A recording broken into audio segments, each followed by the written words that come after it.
कहा मैं गरीब बाप की औलाद हूँ, मेरा बाप बहुत गरीब था, मुझे कपड़े की दुकान पे नौकर रख दिया था, मैं कपड़ा उठा उठा के देता था। एक औरत आई कपड़ा लेने के लिए, 4-5 थान निकलवाया, उसके बाद कहा कि मुझे अपनी बहू के लिए कपड़ा लेना है।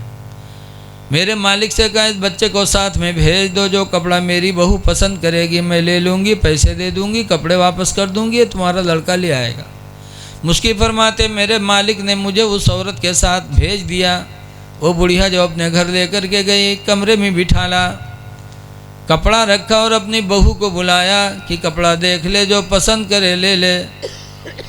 जब उसकी बहू आई तो अल्लाह ताला ने मुझे काफ़ी खूबसूरत बनाया है, तो मेरी खूबसूरती को देखकर मेरे ऊपर उसकी बहू दीवाना हो गई। अब कपड़ों का मामला ही अलग रहेगा, कपड़ों से कोई मतलब नहीं। उसकी बहू मुझे पकड़ कर एक कमरे में लेके गई, फिर उसने मुझे ज़िना के लिए मजबूर किया। जब ज़िना के लिए मजबूर किया तो मैंने उसे कहा अल्लाह को डर, ना खुद बर्बाद हो ना हमें बर्बाद कर, अल्लाह के वास्ते तौबा कर ले। तो औरत बजाय तौबा करने के खंजर निकाल लिए। निकालने के बाद खंजर मेरे सामने ले आई कि अगर मुझसे करीब नहीं होगे तो हम तुम्हारी जान ले लेंगे। मुश्किल फरमाते हैं मैं कसमकस में पड़ गया। दिल ही दिल में मैंने खुदा को याद किया कि अल्लाह जान बचाना भी ज़रूरी है और इज़्ज़त बचाना भी ज़रूरी है। ऐ मेरे परवरदिगार तू कादिर है कि मेरी जान भी बचा ले और मुझे गुनाह से भी बचा ले। दिल ही दिल में खुदा को याद किया। इतने में उनको एक सूरत नज़र आई। कहा बहन सुनो, मुझे लेटरिंग बहुत तेज़ लगी है, पैखाना मुझे बहुत तेज़ लगा है, मुझे छोड़ दो, मैं पैखाना कर लूँ, फिर तुम्हारी जो मर्ज़ी होगी करना, मैं तैयार हूँ। उस औरत ने अपने नौकरानी को बुलाया, कहा ले जाओ इसको लेटरिंग में, नौकरा इसको लेटरिंग में लेटरिंग कराओ, उसके बाद लेके मेरे कमरे में आओ। उसकी नौकरानी उस नौजवान को लेके गई लेटरिंग में। कहते हैं कि मैं लेटरिंग में बैठा पैखाना कर रहा था और मैं दिल ही दिल में सोच रहा था कि आज कैसे करूं कि जान बच जाए और मेरी इज्जत भी बच जाए। दिल ही दिल में फिर खुदा को याद किया कि या अल्लाह जान भी बचा ले और गुनाह से भी बचा ले।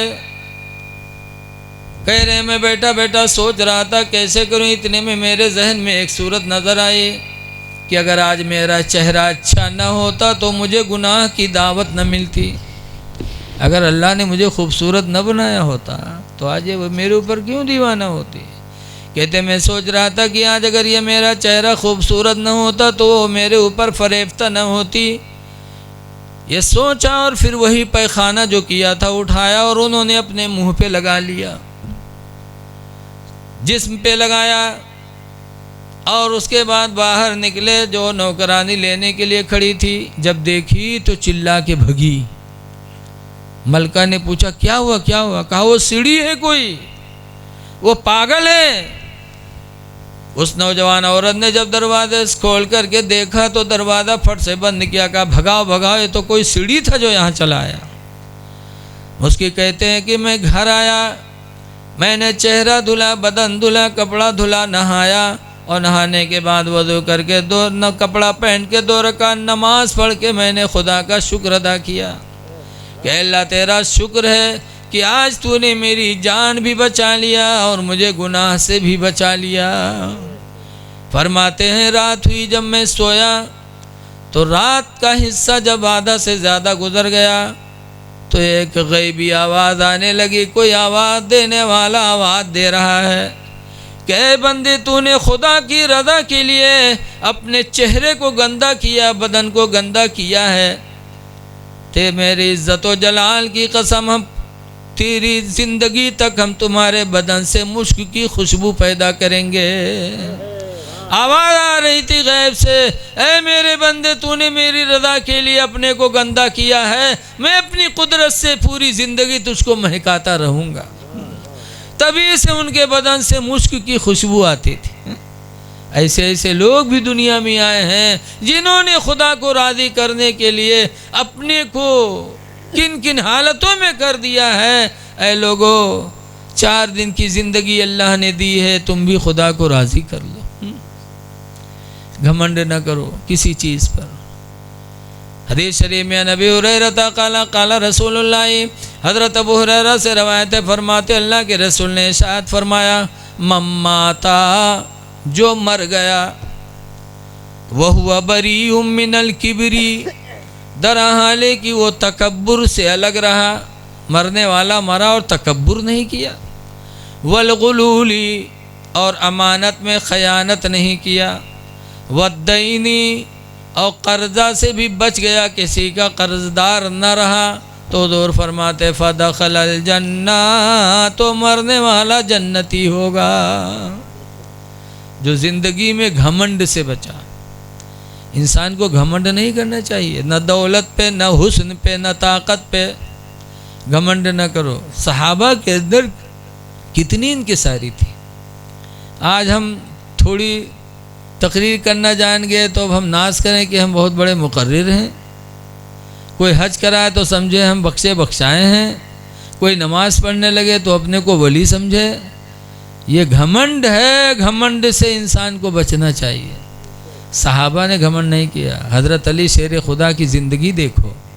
इनके एक लड़के थे मोहम्मद बिन हनीफ़ा, तो हनीफ़ा के लड़के नहीं थे, हनीफ़ा उस कबीले का नाम था जिस कबीले में वो पैदा हुए थे। लड़के थे अली के, तो हज़रत अली के लड़के मोहम्मद बिन हनीफ़ा ने एक दिन हज़रत अली से पूछा कि अब्बा, हुजूर के बाद सबसे मर्तबा बुलंद किसका है?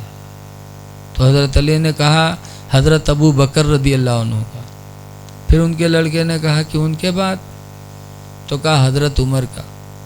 तो फिर मोहम्मद बिन हनीफ़ा कहते हैं कि उनके बाद आपका मर्तबा बड़ा है। अली कहते नहीं नहीं, मैं तो आम इंसानों में से एक इंसान हूँ। कह दो सुभान अल्लाह। क्या बात है शेर खुदा की कि इतना बुलंद रुतबा होने के बावजूद अपने आप को कहते मैं तो आम इंसानों में से एक इंसान हूँ, आम इंसानों में से। जबकि हज़रत अली का मर्तबा कितना बुलंद है जानते हैं? सुना है बारहा आप लोगों ने कि मस्जिद नबवी के करीब में जो मकानात बने थे मदीने में, तो सब दाएं बाएं मकान वाले अपने अपने घर में एक एक खिड़की लगाए थे मस्जिद की तरफ। किस लिए?